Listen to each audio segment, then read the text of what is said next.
Quran imegawanyika katika sehemu. Kwa mfano, Suratul Ikhlas inatosheleza kukuwa ni thuluthi ya Quran.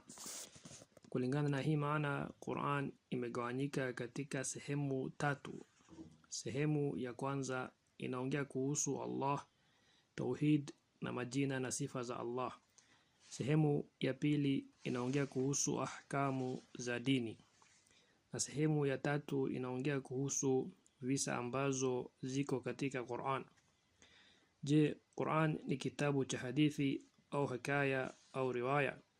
Hapana, kisa katika Quran sio ya kuwa ni riwaya au kisa, bali lengo ya kisa ni kuchukua ibra ndani yake na kupata funzo na pia kupatia Mtume sallallahu alaihi wasallam motisha na pia maduat kuonyesha vile wanaopaswa kufanya da'wa.